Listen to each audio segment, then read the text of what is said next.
Hello everyone, this is Pan Gupta and you are watching your own class अपनी class. Students, आज हमारा topic है electric field. Electric field क्या होता है? अगर कोई चार्ज है और तो उस चार्ज की क्या खासियत है कि ये अपने आसपास अपना एक इन्वायरमेंट बना लेता है, जिसके अंदर अगर कोई दूसरा चार्ज आता है तो उस पर ये क्या करता है, इलेक्ट्रिक फोर्स अप्लाई करता है। ठीक है, ये अपने होने का एहसास उसे दिलाता है, उस पर क्या लगाकर, फोर्स लगाकर। ठीक है, that force may be attractive और रिपल्सिव, इट डिपेंड्स अपॉन कैसा चार्ज हमारे पास यहाँ पर आ रहा है इसके चारों तरफ, जहाँ तक इसका एरिया बन पा रहा है। ठीक है, यानी कहने का मतलब जहाँ तक ये अपना इफेक्ट दिखा पा रहा है। तो कुल मिला के इलेक्ट्रिक फील्ड क्या है, इस चार्ज का एक ऐसा इन्वायरमेंट है इसके आसपास का, जहाँ तक कोई दूसरा चार्ज अगर आता है, जिसको हम टेस्ट चार्ज के नाम से जानेंगे, वहाँ पर ये क्या करेगा, फोर्स लगाएगा। ठीक है, तो अगर हम बात करें कि इलेक्ट्रिक फील्ड क्या है, तो ये होता है the environment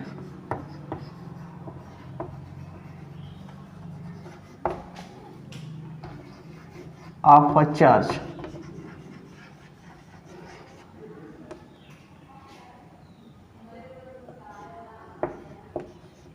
in which another charge experience a force।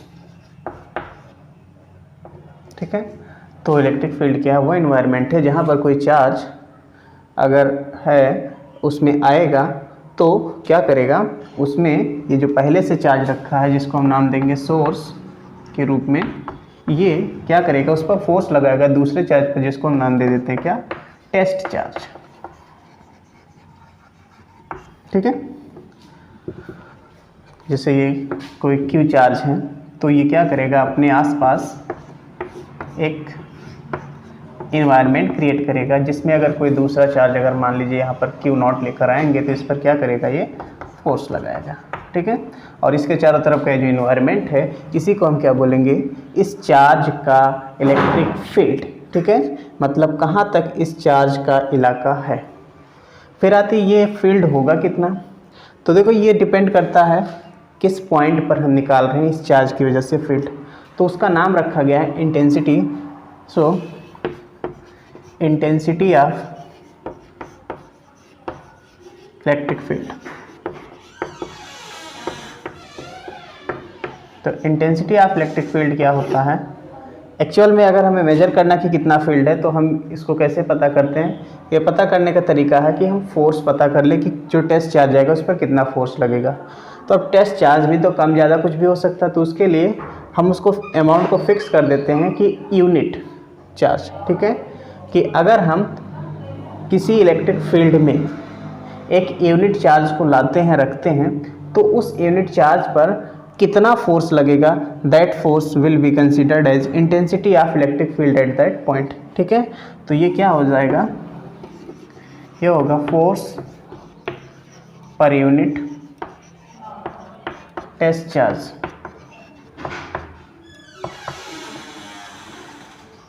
placed in electric field।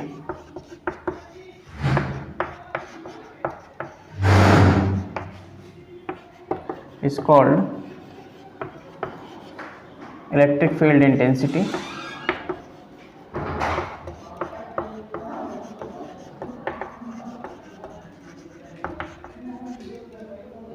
at that point।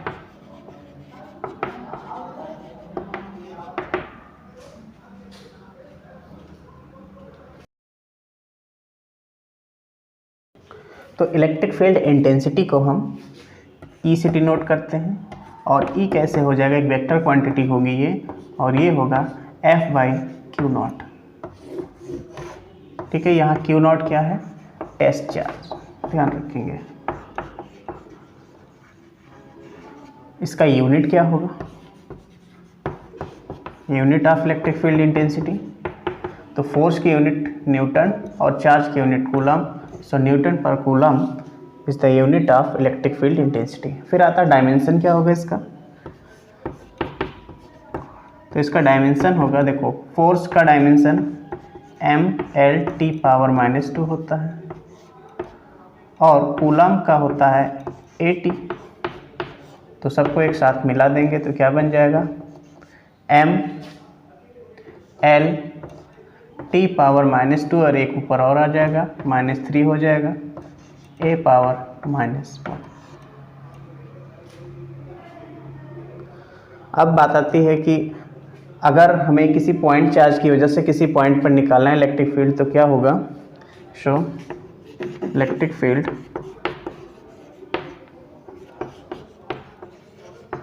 Eight a point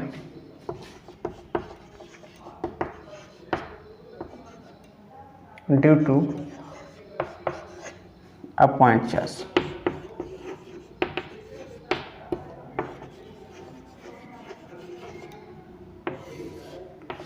एक पॉइंट चार्ज की वजह से हमें इलेक्ट्रिक फील्ड निकालना किसी पॉइंट पर, तो मान लेते हैं कि यहाँ पर एक चार्ज है Q एट पॉइंट A, इससे स्मॉल r डिस्टेंस पर एक पॉइंट है P। इस जगह पर हमें निकालना कि इस चार्ज की वजह से इलेक्ट्रिक फील्ड क्या होगा।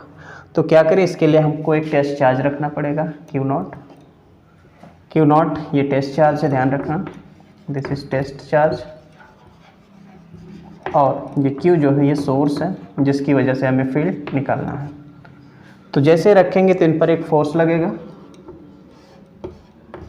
कूलम फोर्स, और ये फोर्स कितना लगेगा, force on Q0 F = 1/4πε0 Q0 by distance का square according to Coulomb's law. अब इलेक्ट्रिक फील्ड इंटेंसिटी क्या होगी, तो इलेक्ट्रिक फील्ड इंटेंसिटी हम जानते हैं क्या होता है, फोर्स बाई वेक्टर हटा रहा हूँ, टेस्ट चार्ज। तो यहाँ से इलेक्ट्रिक फील्ड अपने पास कितना बन जाएगा, तो यहाँ से इलेक्ट्रिक फील्ड बनेगा, देखो फोर्स की वैल्यू है इतनी 1/4πε0 Q0 बाई डिस्टेंस का स्क्वायर और अपॉन में Q0 है। तो ये Q0 कैंसिल हो जाएगा। जब ये कैंसिल हो गया तो बचा क्या, इलेक्ट्रिक फील्ड अपने पास हो गया 1/4πε0 Q/r²। This is the formula for electric field intensity at a point due to a point charge. और यहाँ से एक बात कंफर्म है कि जो इलेक्ट्रिक फील्ड होगा ये डायरेक्टली प्रोपोर्शनल है चार्ज के और इन्वर्सली प्रोपोर्शनल है to the square of distance. ठीक है, डिस्टेंस के इन्वर्सली प्रोपोर्शनल होता है स्क्वायर में और चार्ज के डायरेक्टली प्रोपोर्शनल होता है। मतलब क्या हुआ कि अगर अपन ग्राफ खींचे इसका इलेक्ट्रिक फील्ड और डिस्टेंस का, तो इस तरह से ग्राफ बनेगा जैसा कि कूलम फोर्स में बना था। इसी तरह से अगर हम ग्राफ खींचें इलेक्ट्रिक फील्ड और चार्ज के लिए, तो चार्ज के लिए डायरेक्टली प्रोपोर्शनल, इसलिए स्ट्रेट लाइन बनेगा।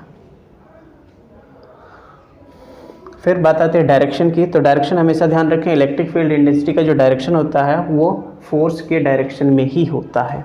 ठीक है, अब जनरली टेस्ट चार्ज क्या होता है, हम प्लस में लेते हैं। तो अगर यहाँ प्लस चार्ज तो इनके बीच रिपल्सन लगेगा, इसलिए फोर्स का डायरेक्शन इधर, तो इलेक्ट्रिक फील्ड इंटेंसिटी भी इधर बनेगा।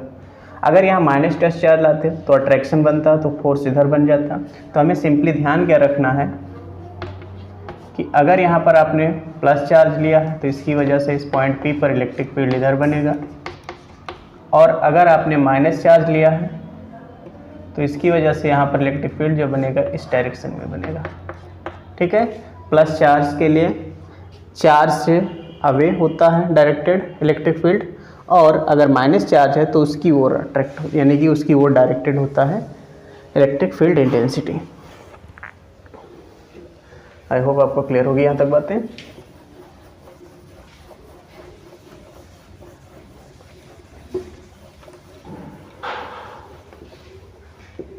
अब अगर अपने पास एक से अधिक चार्ज आ जाए, उसकी वजह से किसी पॉइंट पर इलेक्ट्रिक फील्ड निकालना है, तो इसमें प्रिंसिपल ऑफ सुपरपोजिशन लगता है, जो कि कूलम्स लॉ में जैसे लगता था। ठीक है, अब यहाँ पर हम इस पर जैसे क्वेश्चंस लें हमारे पास एक ये ट्रायंगल है ABC, इसकी साइड है ए यानी कि इक्विलेटरल ट्रायंगल है। इसके पॉइंट A पर चार्ज Q है और पॉइंट B पर चार्ज Q है, और हमें C पर कह रहा है कि बताओ इलेक्ट्रिक फील्ड क्या होगा एट C। तो सबसे पहले हमें डायरेक्शन देखना पड़ेगा, क्योंकि ये प्लस चार्ज है, प्लस चार्ज की वजह से चार्ज से दूर की ओर होता है इलेक्ट्रिक फील्ड E1। ये भी प्लस है तो इसकी वजह से इधर बनेगा E2। अब हम क्या करते हैं, इसको कंपोनेंट में रिजॉल्व कर लेते हैं। इसको रिजॉल्व करने की ज़रूरत नहीं, अगर मैं इसको ओरिजिन मानूँ, ये मान लूँ x एक्सिस और ऐसे एक परपेंडिकुलर मान लूँ y एक्सिस, तो x और y कंपोनेंट में हम रिजॉल्व करेंगे E2 को। उससे पहले हमें एंगल चाहिए, तो इक्विलेटरल ट्रायंगल में सभी एंगल 60 होते, तो ये 60 है तो ये भी कितना होगा 60 डिग्री। अगर ये 60 है तो इसका एक कंपोनेंट इधर की ओर बनेगा और एक कंपोनेंट इधर की ओर बनेगा। ये बन जाएगा E1 sin 60 और ये बन जाएगा E1 cos 60। अब यहाँ से हमारे पास EX यानी कि X कंपोनेंट टोटल कितना आ रहा है, तो X कंपोनेंट अपने पास आएगा ये E1 cos 60 प्लस E2।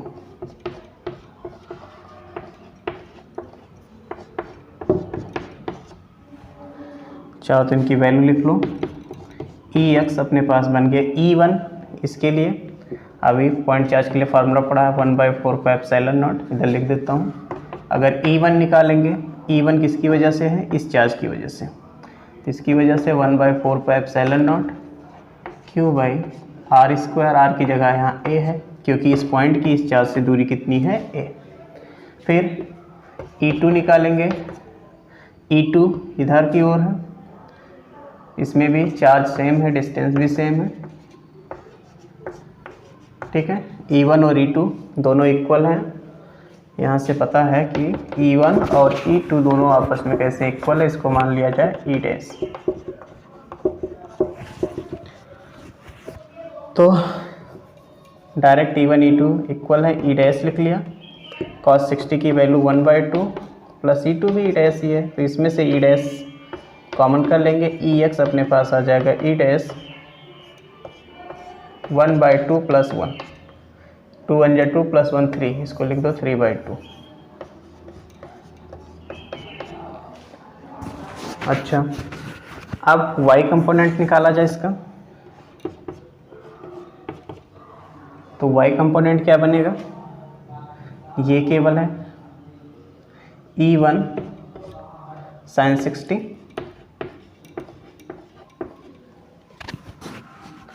तो अगर इसको अगर हम कैलकुलेट करते हैं तो क्या बन जाएगा, E1 को हमने E डैश लिया है और sin 60 होता है √3/2, तो इसको सीधा लिख देते हैं √3/2 E डैश। अब टोटल इलेक्ट्रिक फील्ड क्या होगा, तो total electric field E = √12 EX² plus EY², यानी कि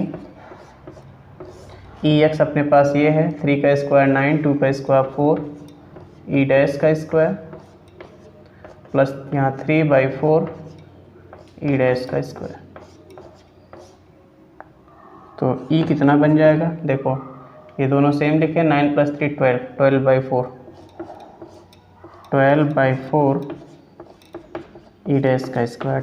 4 से 3 टाइम्स जाएगा, कैंसिल हो जाएगा, यानी कि √3 E डैश। तो इस तरह से अपने पास E कितना आ गया,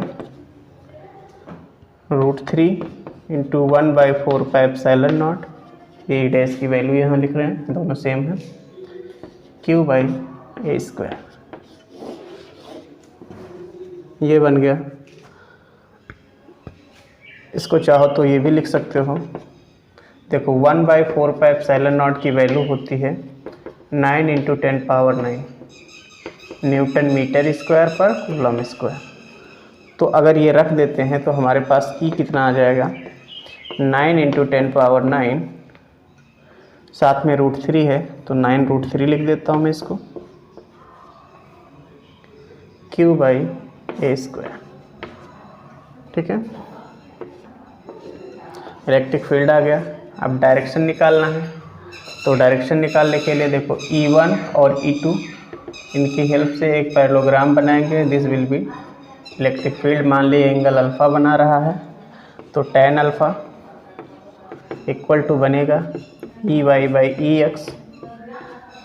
तो y कंपोनेंट अपने पास कितना आया है, √3/2e'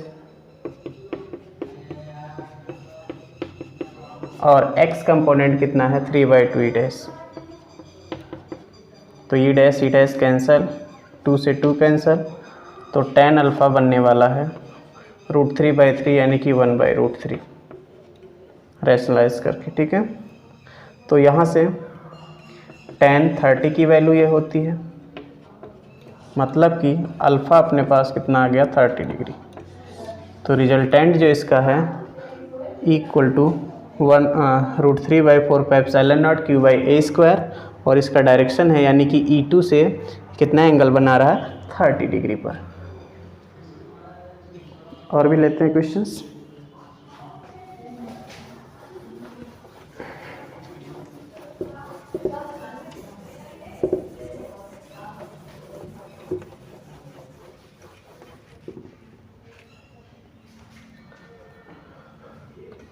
फिर क्वेश्चन लिया,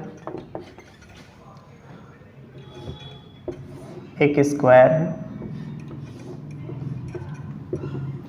यहाँ पर चार्ज है Q, यहाँ पर है 2Q, यहाँ पर -3Q और यहाँ पर है Q।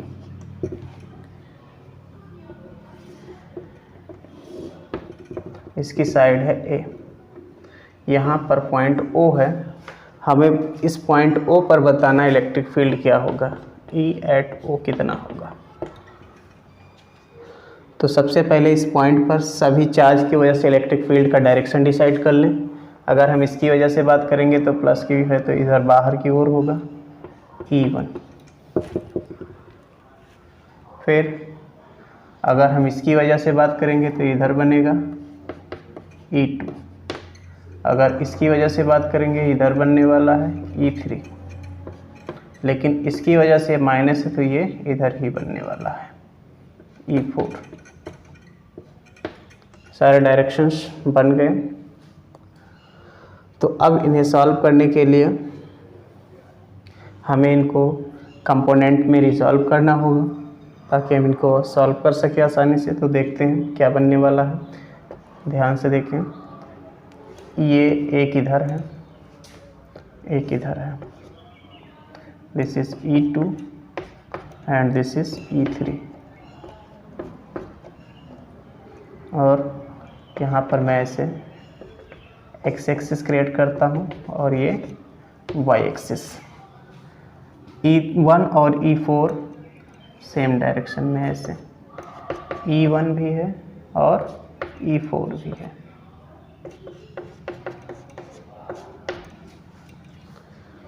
तो अगर एक्स वाई कंपोनेंट में रिजॉल्व करना है तो हमें पहले इनका एंगल पता होना चाहिए, ये कितना होगा, ये कितना होगा। तो हमें पता है कि स्क्वायर के जो डायगोनल होते हैं ना, एक दूसरे को 45 डिग्री पर, एक दूसरे को 90 डिग्री पर इंटरसेक्ट करते हैं। तो ये हाफ एंगल कितना बनने वाला है, 45। So this angle is 45, this is also 45 and this is also 45। अब कंपोनेंट में रिजॉल्व किया जाए। अगर मैं E2 को रिजॉल्व करता हूँ तो एक कंपोनेंट इसका इधर बनेगा और एक कंपोनेंट इधर बनेगा। इधर जो बनेगा, क्योंकि एंगल के साथ है इसलिए कॉस में आ जाएगा, तो E2 cos 45, और इधर जो बनेगा E2 sin 45। फिर अगर मैं इसको रिजॉल्व करता हूँ तो एक कंपोनेंट इधर और एक कंपोनेंट इधर बनेगा। तो इधर एंगल बना इसलिए कॉस में इधर आ जाएगा E3 cos 45 और इधर हो जाएगा E3 sin 45। अब बचता है E1 प्लस E4। अब E1 प्लस E4 की बात करेंगे तो इसका एक कंपोनेंट तो इधर बनेगा और एक कंपोनेंट इधर बनेगा। तो इधर कौन सा कंपोनेंट बनेगा, प्लस करके लिख रहा हूँ, E1 प्लस E4 cos 45, और नीचे की ओर क्या बनने वाला है, E1 प्लस E4 sin 45। इस तरह से हमने सारे फोर्सेस को क्या किया, कंपोनेंट में रिसॉल्व कर लिया। अब निकालेंगे कि Ex कितना आएगा। तो x एक्सिस के अलॉन्ग देखें, एक था E2 है E2 cos 45 और E1 plus E4 cos 45। E2 cos 45 plus E1 plus E4 cos 45 और माइनस है E3 sin 45।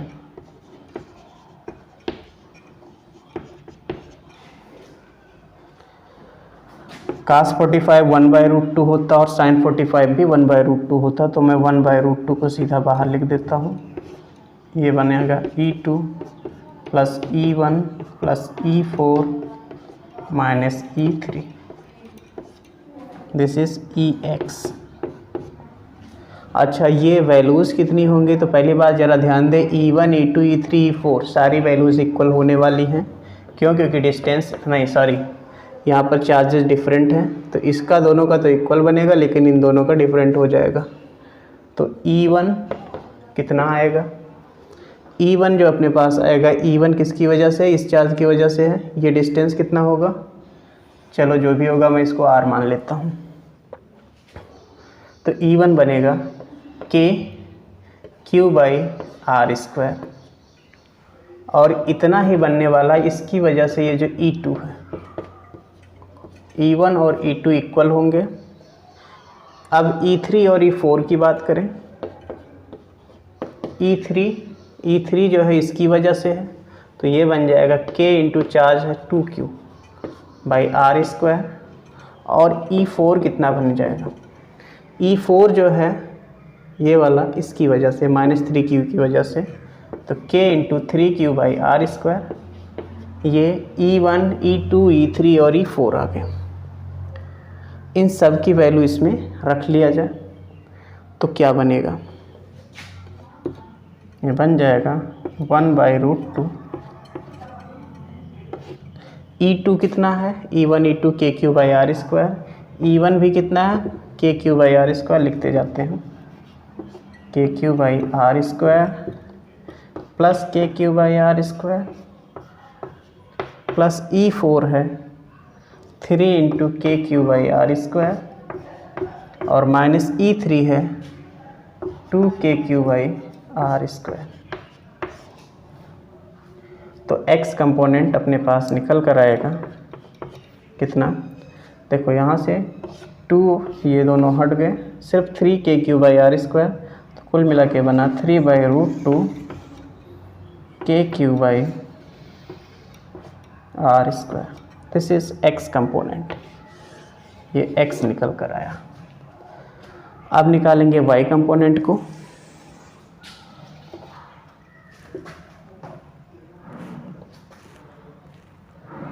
तो y कंपोनेंट क्या बनेगा,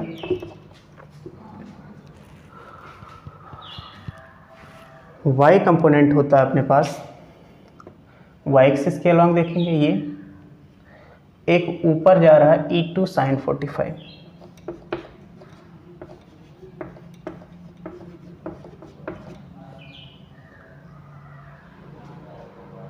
और अपने पास नीचे की तरफ है E3 cos 45, तो नीचे वाली चीज़ें माइनस में लिखेंगे, E3 cos 45 और E1 plus E4 sin 45 minus का E1 प्लस E4 sin 45।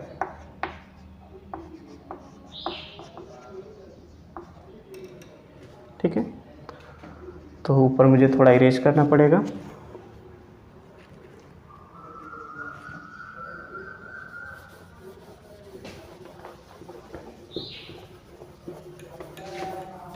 इसका काम ख़त्म हो गया तो इसको हटा देते हैं।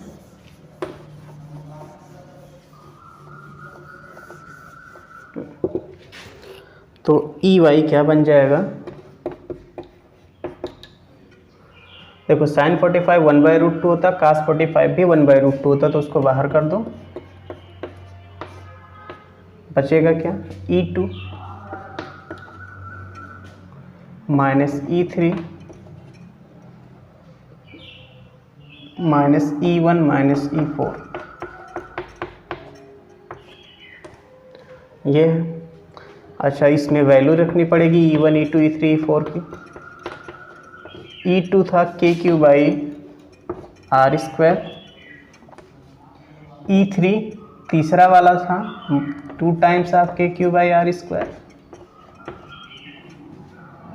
E1 KQ/R² था, और E4 की बात करें तो E4 था 3 टाइम्स KQ/R²। ओवरऑल कितना बनेगा, KQ/R² प्लस माइनस हट जाएगा, -3 और -2 हो जाएगा -5। सो EY इक्वल टू माइनस का 5/√2 KQ/R²।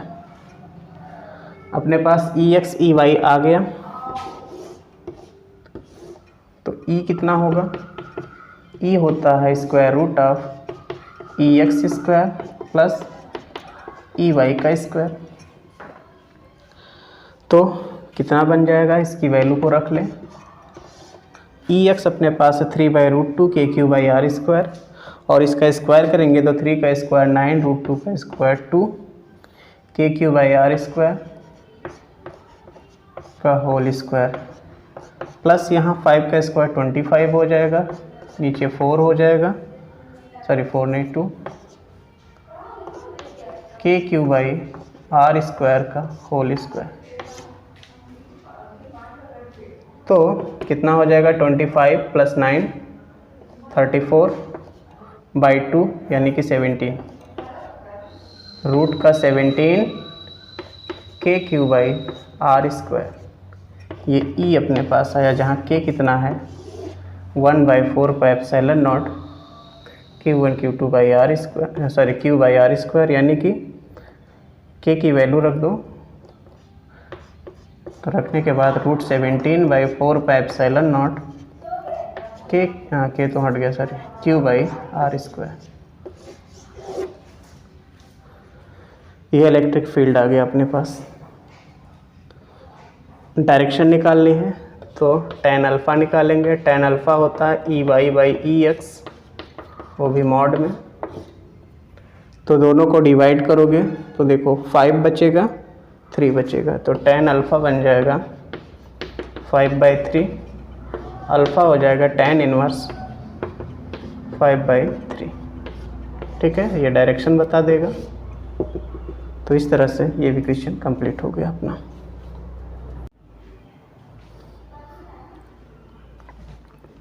इलेक्ट्रिक डाइपोल क्या होता है, अगर दो इक्वल और अपोजिट चार्ज हो और एक दूसरे के पास में रख दिए जाएं तो एक इलेक्ट्रिक डाइपोल बनाते हैं।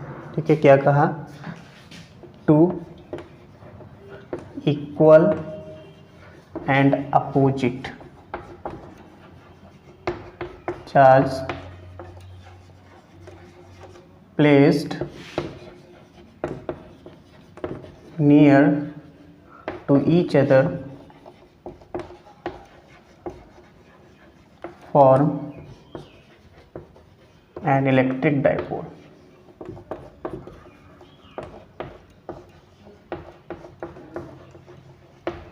ठीक है, मतलब हमने क्या किया, एक चार्ज लिया प्लस Q या माइनस Q, एक ले लिया, तो दूसरा चार्ज क्या होना चाहिए, प्लस Q, और एक दूसरे से कुछ डिस्टेंस पर ये रख दिए गए, मान लीजिए 2D डिस्टेंस पर या 2L डिस्टेंस पर रख दिए गए, तो ये क्या बनाते हैं, एक डाइपोल बनाते हैं। एग्जाम्पल के लिए हम बात करें HCl की या NaCl की, H2O की, तो ये सब बनाते हैं electric dipole. But CH4 is not electric dipole, because उसमें क्या होता है कि पॉजिटिव और नेगेटिव चार्ज जो होते हैं एक दूसरे से डिस्टेंस पर नहीं होते, एक दूसरे के ऊपर होते हैं, इस वजह से वो डाइपोल नहीं होता। ठीक है, HCl, NaCl, H2O ये सब इलेक्ट्रिक डाइपोल बनाते हैं। ठीक है, HCl में HCl इस पर पार्शियल पॉजिटिव, इस पर पार्शियल नेगेटिव होता है। ऐसे NaCl में Na पर पॉजिटिव, Cl नेगेटिव होता है। H2O में दो डाइपोल मिल जाते हैं एक तरह से। ठीक है, OH और OH करके।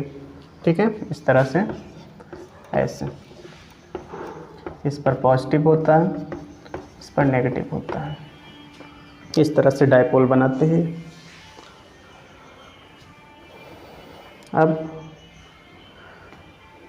इन डाइपोल का अपना एक मोमेंट होता है। मोमेंट मतलब क्या कि अगर हम इनको इलेक्ट्रिक फील्ड में रखते हैं तो ये अपने अंदर एक प्रॉपर्टी रखते हैं जिससे वो रोटेट हो जाते हैं। ठीक है, तो वो डाइपोल मोमेंट इनका कितना होगा,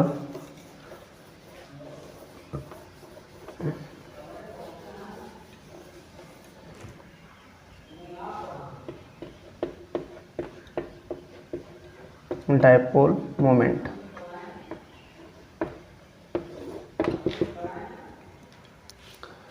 डाइपोल मोमेंट इसको डिफाइन किया गया है, the product of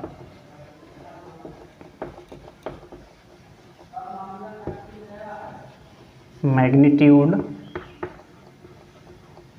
of one charge and the distance between two charges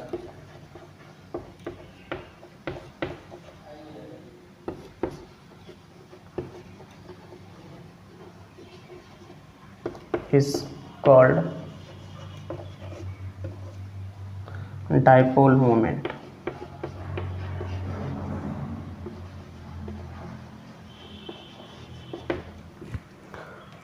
dipole moment को P से डिनोट करते हैं और ये P डिफाइन किया गया है, एक चार्ज ले लो और उसको मल्टीप्लाई कर दो डिस्टेंस बिटवीन चार्ज से। ठीक है, और ध्यान रखना ये एक वेक्टर क्वांटिटी है जिसका डायरेक्शन होता है -q से +q की ओर। ठीक है, ध्यान रखना जो P है एक वेक्टर क्वांटिटी है और इसका डायरेक्शन होता है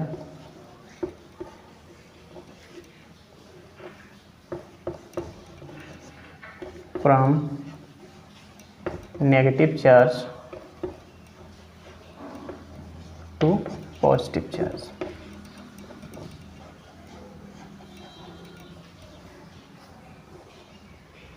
इसकी यूनिट की बात करें,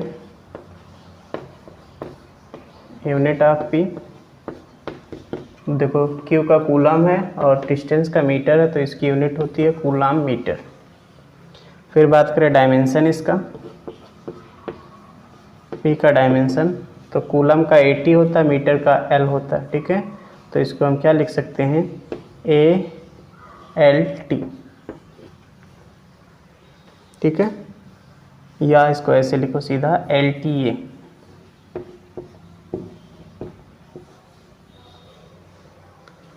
ये डाइपोल मोमेंट का यूनिट और डायमेंशनल फार्मूला है।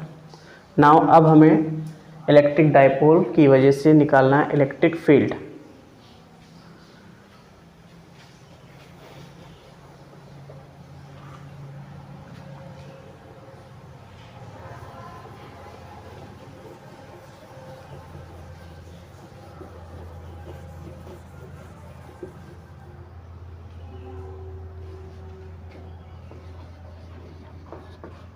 इलेक्ट्रिक फील्ड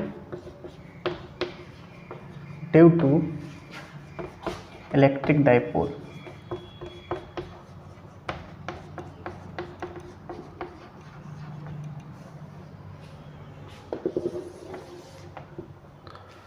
सबसे पहले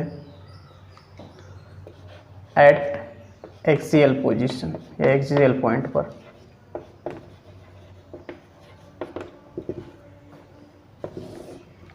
अपने पास एक डाइपोल है जो -q और +q चार्ज से बना है। इसका डाइपोल मोमेंट P है। डाइपोल मोमेंट माइनस चार्ज से प्लस चार्ज की ओर डायरेक्टेड होता है। इसका मिड पॉइंट O ले लेते हैं, तो 2L डिस्टेंस है इनके बीच का, तो L आधा आधा हो गया। इसके पॉइंट O से स्मॉल r डिस्टेंस पर एक पॉइंट लिया P, जहाँ पर हमें निकालना है इस डायपोल की वजह से इलेक्ट्रिक फील्ड इंटेंसिटी। तो सबसे पहले अगर मैं प्लस Q की बात करूँगा तो प्लस Q चार्ज की वजह से इलेक्ट्रिक फील्ड इधर जाएगा, क्योंकि प्लस है तो बाहर की ओर होता है। इसको E1 नाम दे दिया। माइनस Q चार्ज है तो इसी की ओर डायरेक्टेड होगा इलेक्ट्रिक फील्ड E2। अब E1 कितना होगा? E1 फार्मूला होता है 1/4πε0 Q बाय डिस्टेंस का स्क्वायर। तो देखो प्लस Q से डिस्टेंस इसका कितना बनेगा, यहाँ से यहाँ तक का, तो यहाँ से बीच से तो टोटल है R, लेकिन उसमें से ये इतना पार्ट कम हो गया L, तो ये बन जाएगा R minus L. So it is R minus L का होल स्क्वायर। साथ में यूनिट वेक्टर निकालना पड़ेगा, एक्स एक्सिस से आई कैप लिख देता हूँ। E2 निकालें, जो कि माइनस Q चार्ज की वजह से इलेक्ट्रिक फील्ड, तो ये बनेगा 1/4πε0 Q बाई, अब इससे डिस्टेंस कितना होगा यहाँ तक का, तो बीच से तो R है, इसमें एक्स्ट्रा बढ़ जाएगा L, सो R प्लस एल, यानी ये बन जाएगा Q by R plus L का होल स्क्वायर। अब इसका डायरेक्शन नेगेटिव एक्स एक्सिस है, सो माइनस का I cap. Total field from principle of superposition बन जाएगा E equal to E1 plus E2। इन दोनों में दिख रहा है कि Q/4πε0 कॉमन है। यहाँ पर आएगा 1/r माइनस एल का होल स्क्वायर, ये माइनस से आगे लगा दो, माइनस का 1/r प्लस एल का होल स्क्वायर, बाहर लगा दिया आई कैप। अब इनको सॉल्व करें, Q/4πε0, इसको इधर मल्टीप्लाई करेंगे, R प्लस एल का होल स्क्वायर माइनस इसको इधर कर दें R माइनस एल का whole square by R minus L और R प्लस एल का multiply R square minus L square, और बाहर कितना होल स्क्वायर आई कैप।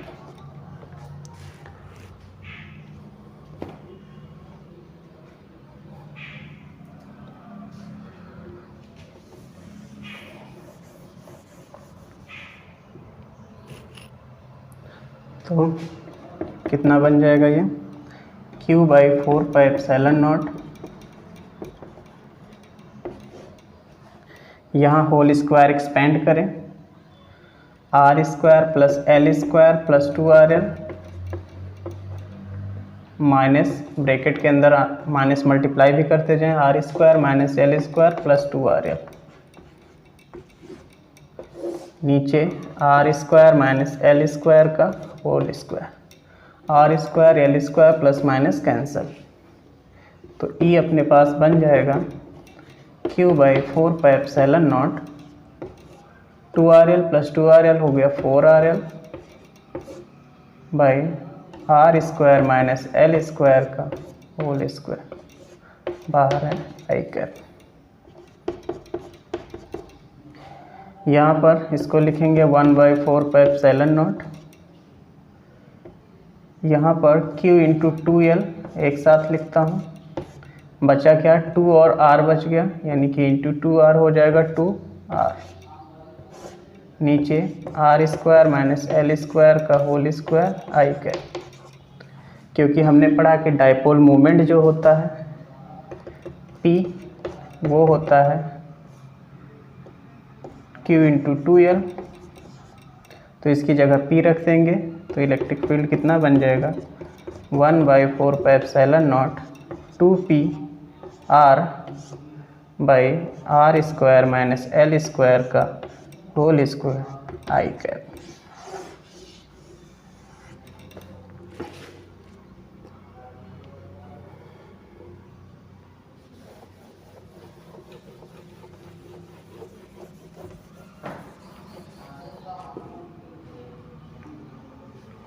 अब क्योंकि चार्जेस के बीच का डिस्टेंस जो है बहुत कम है, यानी कि L बहुत ही छोटा है R से। तो जब बहुत छोटा है तो इसका मतलब हुआ कि इसका अगर हम स्क्वायर करते हैं L स्क्वायर, ये और भी ज़्यादा छोटा हो जाएगा R स्क्वायर से। ठीक है, तो जब बहुत छोटा हो जाता है उस केस में हम क्या करते हैं, नेगलेक्ट करते हैं। तो L स्क्वायर क्या हो जाएगा, 0। ठीक है, नेगलेक्ट हो जाएगा। तो जब L स्क्वायर 0 हो जाएगा तो इलेक्ट्रिक फील्ड क्या बनेगा, 1/4πε0 2πr। नीचे से देखो क्या हुआ, यहाँ से ये L गायब हो गया, R स्क्वायर, और ये बाहर भी स्क्वायर है तो हो जाएगा R⁴ I कैप। एक R से इसका एक R गायब हो जाएगा, तो इलेक्ट्रिक फील्ड बनेगा 1/4πε0 2p/r³। और I कैप हटाओ तो P पर वेक्टर लगा दो, क्योंकि P खुद ही एक वेक्टर है। और यहाँ से कंफर्म है कि डाइपोल की वजह से एक्सियल पोजीशन में इलेक्ट्रिक फील्ड इंटेंसिटी जो है इन्वर्सली प्रोपोर्शनल है R³ के। ठीक।